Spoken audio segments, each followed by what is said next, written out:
We're gonna be watching horror games that absolutely shit my civilian by JVS. So let's get started. Played a horror game and found yourself thinking, yeah, I survived this easily. Man, quit lying to yourself. You know damn well you're a civilian. I'm a civilian. Let's keep it a buck. If we were actually put into these horror games, bro, we're getting folded. The characters that we play as in game, they can run a whole goddamn marathon in 5 minutes, take 5 dudes at once, know exactly what's happening around them at all times. Like, can y'all do that? I don't know, man. Hell no, y'all can't. You know, but this Especially really not The got me Last thinking, of Us. I'm what not would be surviving the that. worst horror games for a normal person such as myself to live through. And my first pick's gotta be The Forest or Sons of the Forest. If I'm in I don't know what the fuck I just tried to say, but hear me out. You're stuck on an island full of cannibals that want to eat you out. Now, normally I'd be like, shit, you know what I'm saying? Come get you some. Come grab this meat. Your little snack is right here. Come eat it. But, apparently that's not what they mean by eat. They want to cook you and eat you for dinner. Like, consume you type shit. You know, but that really isn't the... How many of you guys making out of The Forest or Sons of the Forest? Because I know I'm not. I'm not even gonna make it probably straight out of the plane. Might just die like on the way down. Scariest part, far from it. The scariest part is how they hunt you. They'll watch you from a distance at night, and nighttime is already a little, you know. I mean, I ain't a bitch. I ain't scared of the dark, but I will admit it is a little bit unsettling being in it. You'll always have that feeling that something's lurking in the dark, and in this case, I mean, there actually fucking is. Now, in game, it really ain't that big of a deal, but just imagine being in that situation in real life. You're stranded all alone on an island, completely blinded by darkness of only a little ass light source, and then you catch a glimpse of one of these cannibals looking at you, speaking of shit, foaming from the mouth, looking at you like a meal. That's enough to make a grown ass man shit himself. And remember, these guys are athletic, they're strong, or they're 9 feet tall, and they literally travel in packs, so you are getting your ass beat. Sure, in game, you might be a 100-man army, but in real life, now let's talk about the cannibals themselves. They look real cute, don't they? We're all cracking that. Bro, there's like very like different types. I remember seeing this one that had like 5 arms, 5 legs or something like that, and like absolutely not in the head. It was just like going like a centipede towards this one YouTuber I remember watching. And as soon as I see that, I'm running completely opposite direction. I'm running as fast as I fucking can. Fuck any loot of the plane, like craft that I have made throughout that day. Fuck, I'm just leaving. Just running as fast as I can the opposite direction. See, these guys may look a little creepy, but they got nothing compared to the mutants. This the mutants is where the real shit straight show up starts, aliens. Literally. Cause look at that. Yeah, that's the one I was fucking talking about. Look at that shit. What the fuck is that? Especially thing, in real bro? life. Like, if I see this in real life, I'ma start crying. Like, what is that? I'm a dead ass start crying.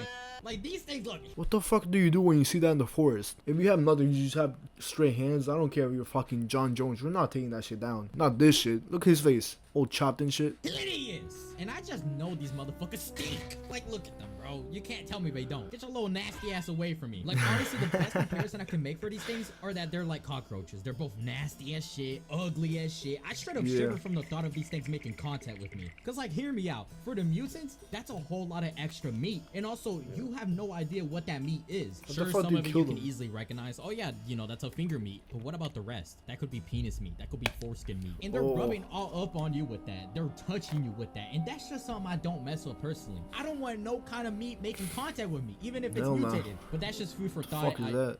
I don't know why I started talking about that. Okay, anyways, The Forest, Sons of the Forest, both scary ass scenarios they actually live through. Not only so that, creepy. most likely It's such a creepy game. But our next game, it's arguably worse. It might sound a little weird at first, but hear me out. Dead by Daylight. Now, some of you may know I made a video basically crying the entire time about this game. You know, it's a video. It's certainly a video. In another video, I did say I would fuck all the Dead by Daylight killers. Well, in my defense, I didn't mean all of them. I meant some of them, okay? Huntress, she can get it. The nurse, she can get it. The artist, I know she gives a mean blowjob. The plague, she can puke on my shit. What? Okay, that's... Alright, that's weird. You know, but putting aside the fact that we would crack some of the Dead by Daylight killers, putting yourselves in the shoes of one of these survivors and really delving deep into the lore of Dead by Daylight will show you just how pissed scary actually living through this game could be. Now, if you're somehow unfamiliar with Dead by Daylight, it's a multiplayer survival horror game where 4 survivors fix 5 generators in order to escape while also avoiding the killer. But here's the twist. When the killer catches you, he doesn't kill you. He hangs you on a hook. But why do they do that? Well, according to the DBD lore, you're being fucking sacrificed. When you get put on the hook, you're actually being viciously penetrated by a big black thing known as the Entity. Now, this entity is actually dude, I'm actually fucking retarded. Whoa. What was I about to say? That's not cool. Anyways, this entity is a malevolent being who basically feeds off your suffering. He likes that shit. So the entire game, the gameplay loop itself is basically one big ritual created to extract that suffering and offer it up to the entity. But you might be thinking, okay, well, fuck this entity guy. I'ma just fix all the generators and escape. Let's just be humble. Ain't nobody surviving this bullshit. I mean, there's literally killers that teleport. But let's just say, theoretically, you get a little lucky, somehow you make it out. Well, you may know that in the game, once the match is over, you get sent back to the lobby. Congratulations. In the lore, the same exact thing happens. You just go back to the campfire waiting for the next game. Okay, but what if I die? It's over, right? When you die, you just get revived and sent to the same exact place. It's basically a big fuck you. There's no winners, there's no escape. Even the game itself tells you that in the loading screen. Death is not an escape.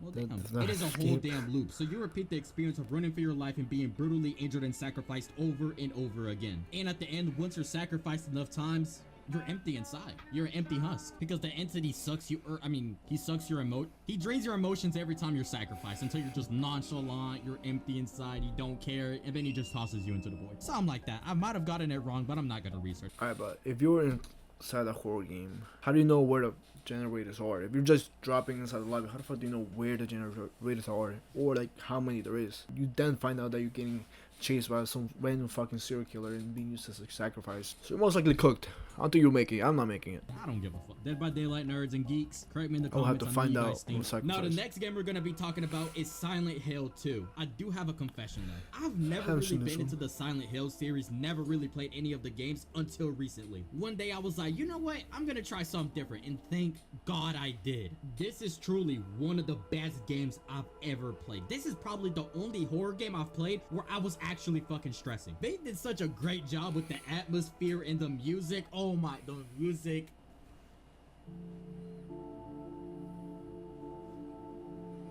Whoever composed it, Akira. Thank you. But they really did nail this game. My cheeks were clenched the entire time. The environments, the monsters, especially the mannequins. Oh, yo, those mannequins are some bitches, bro. My worst jump scares mainly came from them. Now, all of the reasons that I listed are enough to get this game on the list, but the reason why it truly belongs here is due to how these monsters exist. Now, in the second game, you play as James, and most of the monsters you face are the physical manifestations of his own guilt and sins. Now, without getting too deep into what his guilt and sins are, because I'm not trying to spoil it, and I'm also not trying to turn my video into a video essay, let's just apply that to you. Yeah, you. Any guilt or trauma you may have, Silent Hill is gonna use that against you to mess you up. I know, it's fucked up. Let's just say, for example, let's just say you kicked the baby, and now you just feel so terrible about it. It's eating you alive every day. I guarantee you, if you walked into Silent Hill, this place would manifest mutated babies that kick your bitch ass back, or I don't know, take a shit on you. Hey, either one works. That's what makes Silent Hill scarier than the rest. You're not fighting random monsters, you're fighting your very own guilt or trauma, deviously twisted into nasty ass monsters. The final game that I want to talk about is Five Nights at Freddy's. Now I know, shit, I love this one. It's a cheesy choice. The game is super dated, and it pretty quickly. I know how to survive. Just literally fucking walk out as soon as you see that shit move. Just walk out. You see that one entrance move, you see Freddy move, book it. Walk out of there. You do not need that much money. Go back to McDonald's. Go apply at Burger King. You won't catch me there again. Also, I don't know how kids find them like enjoyable, because for me they're scary. Even as a grown up, I find them not scary but like creepy looking. So I don't know how kids sees it and they actually like that Chuck E. Cheese. Like, come on, bro. Look at him.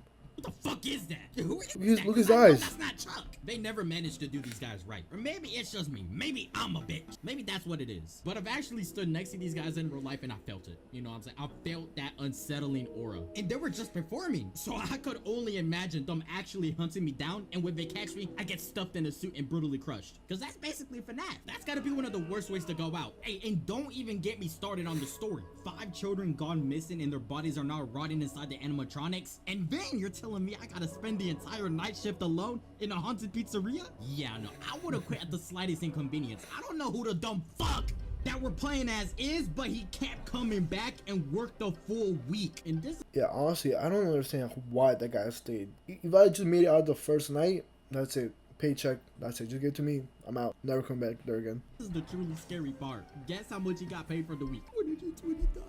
Let's calculate that. 120. 5 nights, 6-hour shifts. This dude was getting paid $4 fucking an hour, bro. Even back then, that wasn't even minimum. In 1993, the federal minimum wage started at $4.25 an hour in 1993. So the guy was probably working minimum wage. For him to get paid good, this guy would have had to be working the 1800s for that to be a good paycheck. Minimum wage. What? Who the hell was this guy working for? Mr. Krabs? Oh shit, the video ended? Alright, love your video. I liked it.